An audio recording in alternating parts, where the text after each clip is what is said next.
The custody fight didn't end the way people expect these stories to end. There was no final speech, no clear winner, no moment where everyone agreed it was over. It ended with silence. And for Timmy, that silence carried more weight than any ruling ever could. Because when the paperwork stopped moving and the arguments faded, his life didn't move forward. It stalled. For most of his life, Timmy's world had been small. Not small in value, small in shape. The same land, the same paths, the same faces, the same sounds at night, the same rhythms that told his nervous system what to expect. Even when life was hard, it was predictable. And predictability wasn't comfort. It was survival. People on the outside often misunderstand that. They think stability is about better conditions, cleaner spaces, or more structured care. But for someone like Timmy, stability meant recognition. Knowing which footsteps belonged to which person. Knowing who would be there when morning came. Knowing where he fit without needing to explain himself. That sense of belonging didn't come from words. It came from repetition, from familiarity, from a world that didn't ask him to adapt constantly. When custody entered the picture, that world fractured. Decisions were made in rooms Timmy never entered. Plans were discussed without his voice. Outcomes were decided around him, not with him. And at the center of it all was a person who didn't have the language, the authority, or the power to say what he was losing. People still argue about intentions. Who meant well? Who didn't? Who was trying to help? Who caused harm? But intent doesn't cancel impact. The impact was immediate. Timmy was removed from everything that shaped his sense of normal without a clear explanation, without reassurance, and without any understanding of how long the separation would last. From the outside, it looked like protection. From the inside, it felt like disorientation. Months passed. No familiar voices. No continuity. No clarity. And continuity matters more than almost anything when your world is built on routine. This is where most custody conversations go wrong. They focus on legal outcomes instead of lived experience. They debate who was right instead of asking what was lost. Because Timmy's future can't be measured by court filings. It has to be measured by emotional damage, adjustment, and long-term impact. Removal alone doesn't guarantee safety. Placement alone doesn't guarantee healing.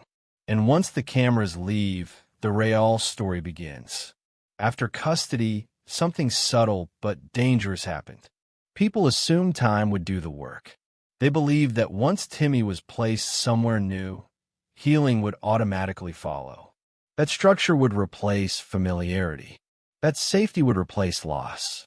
But time doesn't heal confusion by itself. Time only magnifies whatever environment you're trapped in. For Timmy, the days didn't bring clarity. They brought distance. Distance from people who understood him without words. Distance from routines that told his nervous system, "You're safe." Distance from an environment where he didn't need permission to belong. Instead, his world became scheduled. Wake-up times set by others. Meals decided by systems. Rules explained, but not always understood. On paper, that looks like order. Emotionally, it can feel like exile. This is something most people never learn unless they've lived inside it. Adjustment is not the same as improvement. Compliance is often mistaken for progress. If Timmy followed instructions, if he stopped reacting, if he became quiet, people assumed things were getting better. But for someone with limited power, silence can be self-protection. When expressing discomfort doesn't change outcomes, the safest response is often withdrawal. Not because the pain is gone, but because resistance feels pointless. That's how emotional distress hides. And the system isn't designed to catch quiet suffering. Checklists get completed. Reports get filed. Boxes get checked. But emotional continuity isn't something you can measure easily, so it's often ignored. Another shift happened quietly. Timmy wasn't just cared for before. He was part of something. He mattered in small, everyday ways. Presence, routine, shared existence. In structured placements, care becomes one-directional. He receives care, but doesn't contribute to a shared life. And that matters. Being cared for is not the same as being valued. Over time, that imbalance chips away at identity. A person becomes a responsibility, not a participant. This is where protection quietly turns into displacement. Not because anyone intended harm, but because systems prioritize control over connection. And once connection is lost, rebuilding it becomes harder with every passing day. If safety requires separation, who is responsible for preserving emotional continuity? And what happens when no one does? There's a quiet truth in custody cases that rarely gets discussed. The most life-altering decisions are often made by the people least affected by them. Timmy didn't sit in meetings. He didn't hear the arguments. He didn't get to say what felt safe or what felt terrifying. Adults spoke about him, not with him. That difference matters more than most people realize. When someone cannot easily explain their needs in a language systems understand, their voice doesn't disappear. It gets translated, filtered, interpreted, and sometimes replaced. Professionals rely on observations. Caretakers rely on behavior. Institutions rely on risk assessments. But none of those fully capture internal experience. If Timmy looked calm, that was recorded as stability. If he followed instructions, that was marked as cooperation. If he didn't protest, that was treated as consent. But silence is not agreement. Silence is often the only option left when choice has already been removed. This is where agency begins to erode. Agency isn't just about making decisions. It's about having your preferences acknowledged as meaningful. In Timmy's case, preferences were secondary to compliance. Comfort was optional. Familiarity was negotiable. And when a person learns that their inner world doesn't influence outcomes, something dangerous happens. Learn passivity, not obedience. Survival. Timmy may have learned that resisting only creates confusion or correction. So instead, he adapts inwardly. He shrinks. He becomes easier to manage. From the outside, this looks like success. From the inside, it feels like disappearance. None of this requires cruelty. It happens in quiet rooms, with calm voices, with paperwork and procedures. But harm doesn't need anger to exist. It only needs power without listening. Timmy's custody case may be resolved on paper, but the cost of voiceless decision-making is still unfolding. Because when a person isn't allowed to speak, even symbolically, their future gets written for them. And that story doesn't end when court does. Do you think custody systems focus too much on compliance and not enough on emotional continuity? When people talk about trauma, they often imagine a single moment. A scream, a visible breakdown, a clear before and after. But for someone like Timmy, trauma doesn't arrive loudly. It settles quietly into the body. Even when memories are fragmented or unclear, the nervous system remembers patterns. The sudden break in routine, the unfamiliar voices, the absence of known faces. These experiences don't always form clear thoughts. They form sensations. A tightening in the chest when someone new enters a room. Freezing when authority figures speak. A constant low-level alertness, as if something could be taken away again at any moment. This is called implicit memory. It lives beneath language. Timmy may not remember exact conversations or dates, but his body remembers instability. And bodies shaped by instability prioritize safety over growth. This is where long-term effects quietly begin. People often assume that once someone is removed from a chaotic environment and placed into a structured one, healing will follow naturally. That routine will calm the nervous system. That order will replace confusion. But structure without emotional attunement doesn't feel like safety. It feels like control. Schedules can feel rigid rather than grounding. Rules can feel impersonal rather than protective.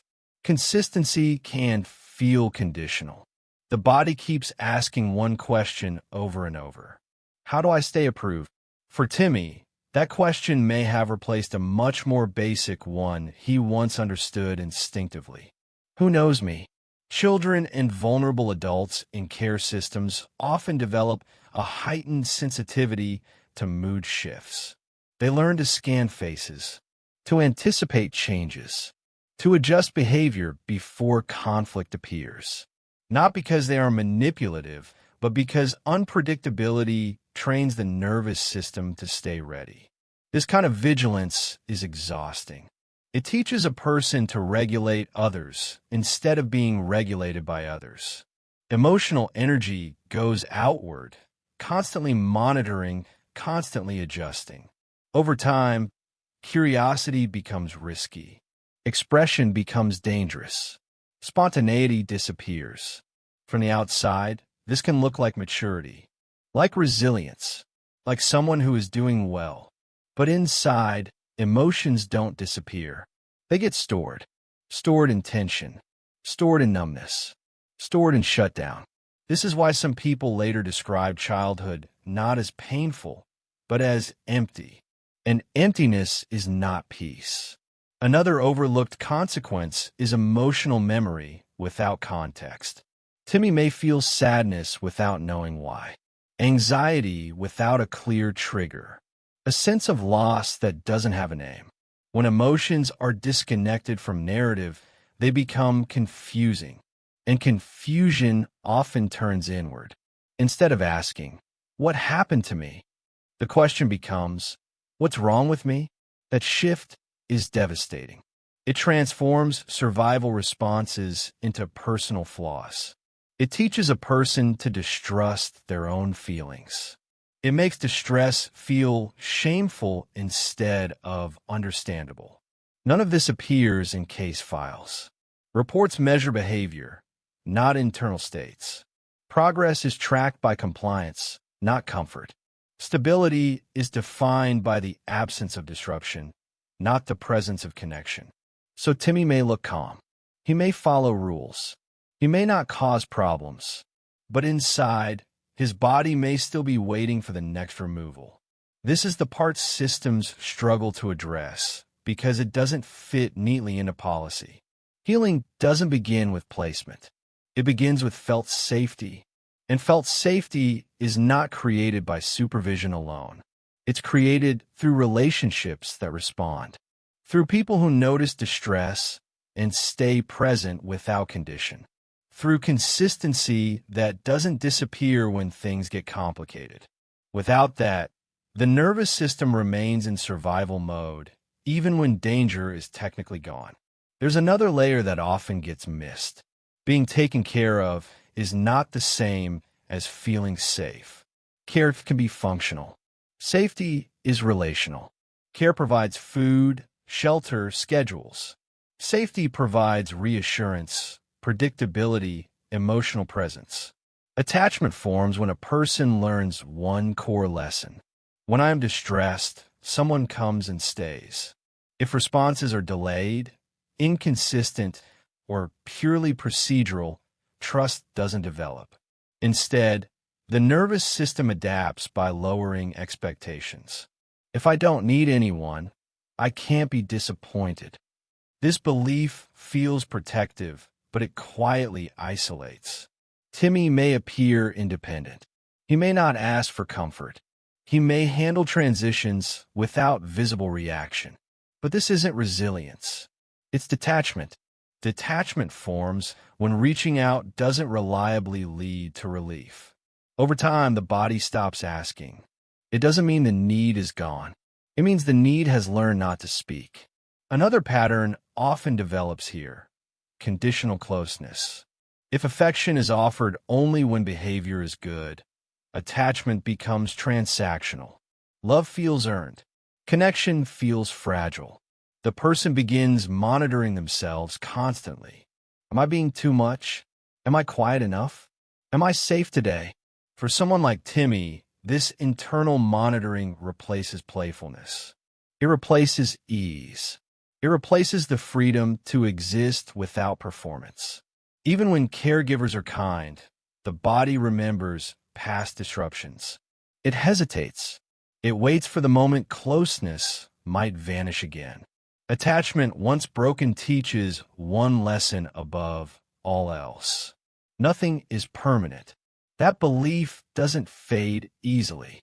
It shows up later as emotional distance, as difficulty relying on others, as fear of closeness that could be taken away. People often misinterpret this as personality. He's reserved. He doesn't open up. He's fine on his own. What they're actually seeing is an attachment system that learns survival, not safety. And here's the quiet danger. Detachment often gets rewarded. Quiet people are easier. Low-demand behavior is praised. Compliance is mistaken for adjustment. So the very coping strategies that signal distress are reinforced. The person becomes easier to manage while becoming harder to reach. Inside, emotions wait. And when attachment needs go unmet long enough, they resurface later in ways that are harder to understand and harder to heal. Trust isn't rebuilt through time alone. It's rebuilt through repair, through someone noticing distress and responding without condition, through presence that doesn't disappear when things get uncomfortable. Without that, care remains functional, but safety remains out of reach. If a person learns that closeness is temporary, how can they ever fully believe someone will stay? And if safety was never felt, how can healing truly begin? Do you think systems confuse quiet compliance with real healing? When attachment is unstable for long enough, something subtle but powerful happens. A person doesn't just adapt to survive. They begin to define themselves through that survival. Identity doesn't form from what we're told about ourselves. It forms from what works. For Timmy, what worked wasn't expressing need. It wasn't protest. It wasn't emotional closeness. What worked was minimizing himself, staying out of the way, not drawing attention, not creating problems. At first, this is a coping strategy, a way to get through the day without disruption. But coping strategies don't stay temporary when they're rewarded. They harden. They become habits. And habits eventually become identity. I'm the quiet one. I don't need much. I'm fine. These statements sound harmless, even admirable. But beneath them sits something heavier. If I ask for too much, I could lose everything. This belief doesn't announce itself loudly. It settles into the background of decision-making. It influences how someone moves through the world without ever being named. This is where shame enters. Not the loud kind. Not the kind that says, I did something wrong.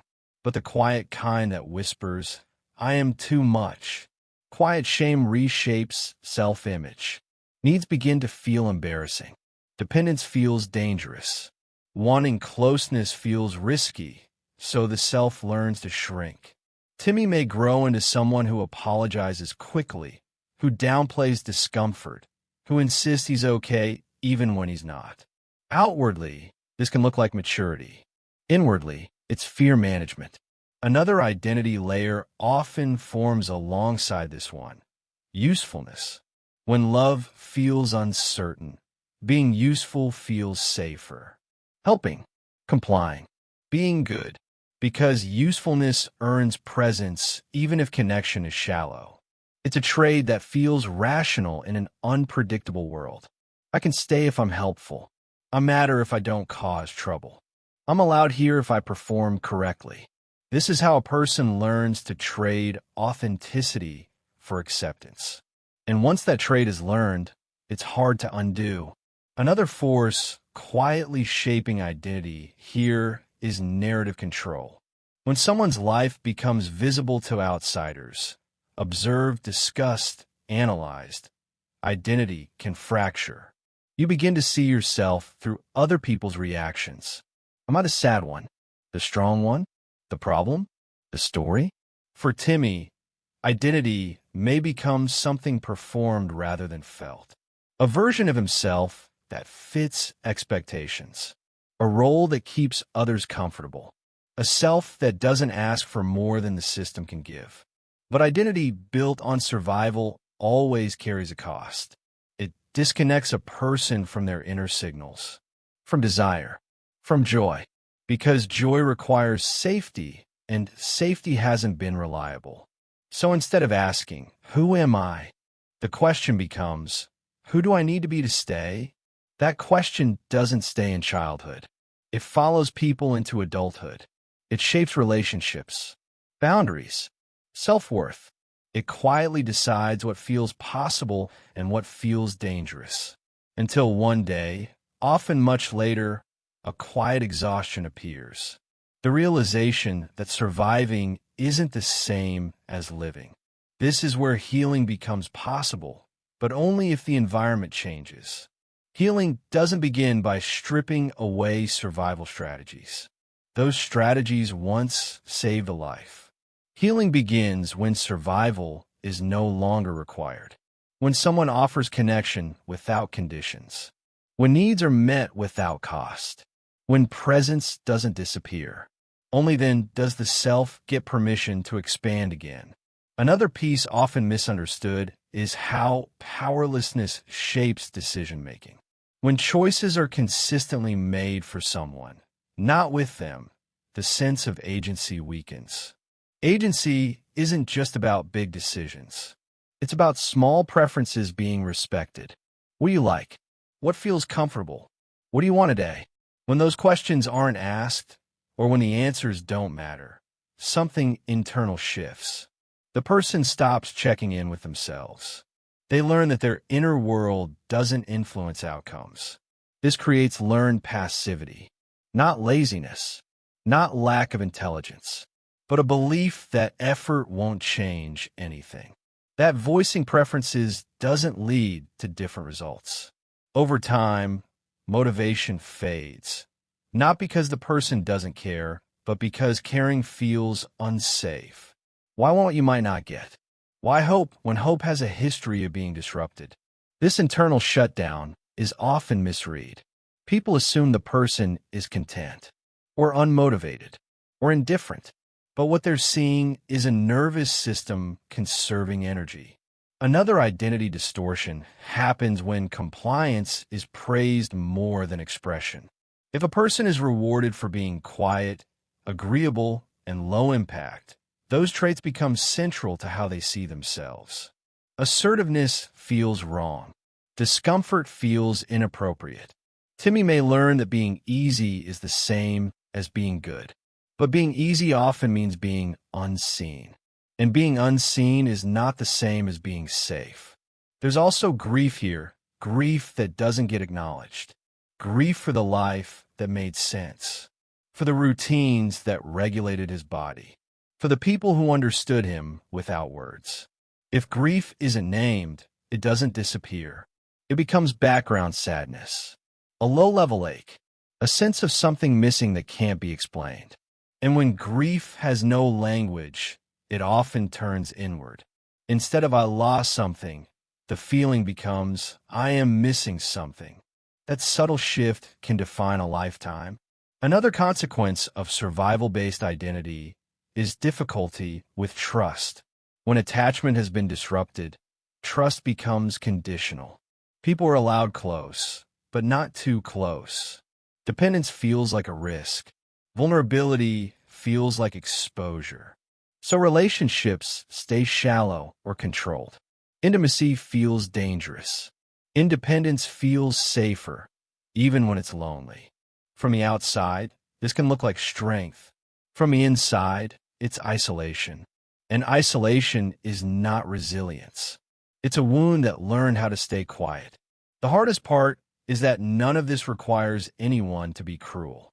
It happens in well-meaning systems, with polite conversations, with professionals who follow protocol, with decisions made in the name of safety. But safety that ignores connection creates a different kind of harm. Because humans don't heal in systems. They heal in relationships. If identity was shaped by shrinking, what does expansion even feel like? If survival meant becoming smaller, what would it take to believe it's safe to take up space? These aren't questions that can be answered quickly. They require time, consistency, and something rare in institutional settings: choice. Choice to say no without punishment. Choice to express discomfort without correction. Choice to belong without earning it. Until those conditions exist, survival identity remains the safest option. And the world may mistake that for success. Do you think survival behaviors are often mistaken for personality traits instead of signs of unresolved trauma? There's a quiet assumption built into many custody outcomes. Once placement is decided, once safety boxes are checked, healing is expected to follow on its own, as if distance from the past automatically creates peace, as if new structure erases old loss, as if time itself does the emotional labor. But healing doesn't work that way. Healing requires repair, and repair requires acknowledgement. For Timmy, what was never fully acknowledged was the loss itself. Not just the loss of a place, but the loss of continuity. The loss of people who knew him without instruction. The loss of a life that, while imperfect, made sense to his nervous system. Without naming that loss, the system moved forward as if stability had been achieved. And from the outside, it may have looked that way. He was housed. He was supervised. He was safe by institutional definition. But safety without repair is fragile, because unresolved loss doesn't disappear. It waits. One of the most damaging myths in care systems is that children or vulnerable adults will adjust. Adjustment is treated as a goal, as evidence that intervention worked. But adjustment often means something very specific. The person learned how to function inside the limits imposed on them. Functioning is not the same as healing. Functioning means you can follow rules. Healing means you can feel again without fear. Timmy may have learned the rules quickly. Many people with limited power do. They're observant. They're sensitive. They notice what gets approval and what doesn't. Over time, they adapt. But adaptation can come at cost. When adjustment is praised without checking what it required internally, distress gets buried. Emotional responses get muted. A person learns that survival depends on compliance, not expression. And once that lesson is learned, it shapes how healing is experienced or not experienced at all. Another issue emerges here: the absence of narrative repair. Human beings make sense of loss through story.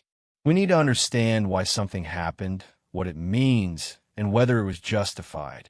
For someone like Timmy, who may not have access to language in the same way others do, narrative repair becomes even more critical. Someone has to help hold the story. Not just, this was for your own good, but this was hard. This hurt. You lost things that mattered. Without that acknowledgement, grief becomes confusing. Pain feels invalid. The body holds distress that the mind isn't allowed to name.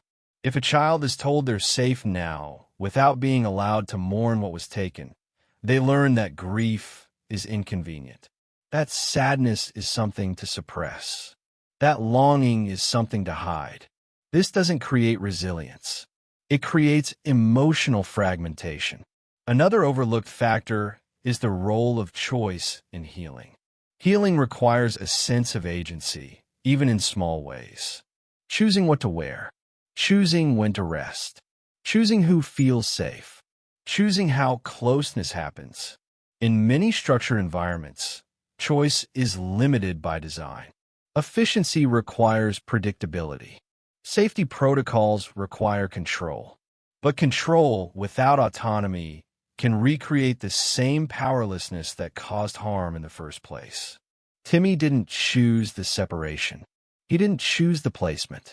He didn't choose the pace of adjustment. If healing is expected without restoring any sense of choice, it becomes performative. The person learns how to look healed without actually feeling safe. And again, this is rarely intentional. It's systemic. Care systems are built to manage risk, not restore identity. They track compliance because it's measurable. They document incidents because they're observable. Emotional repair, however, is slow, relational, and hard to quantify. So it often gets deprioritized. Another subtle harm appears when continuity isn't preserved. Healing doesn't require returning to the past exactly as it was, but it does require bridges. Familiar people, familiar routines, familiar sensory experiences that help the nervous system orient. When continuity is severed completely, the nervous system stays in alert mode. It doesn't know what to anchor to. New environments feel provisional, temporary, subject to change. That uncertainty keeps the body braced. Even kindness can feel suspicious. Even stability can feel conditional. Because once stability has been broken, the body learns not to trust permanence. This is why some people appear calm, but never fully relax. Their shoulders stay tight. Their responses are cautious. Their joy feels muted. They're not unhappy. They're vigilant. Another issue is the expectation of gratitude. When someone is removed for their own good, there's often an unspoken expectation that they should be thankful, that they should recognize the effort made on their behalf. That discomfort is an acceptable price for protection. But gratitude and grief can coexist, and forcing gratitude too early can silence grief entirely. If Timmy sensed that expressing sadness about the separation would be met with correction or dismissal, he may have learned to suppress it, to replace it with compliance, to show appreciation instead of pain. This creates internal conflict, because grief doesn't disappear just because it's inconvenient. It gets pushed inward. It shows up later as anxiety, depression, withdrawal, or somatic symptoms that don't have an obvious cause. And when those symptoms appear, they're often treated as behavioral problems rather than unresolved loss. Another layer that complicates healing is inconsistency in relationships. Healing requires reliable presence.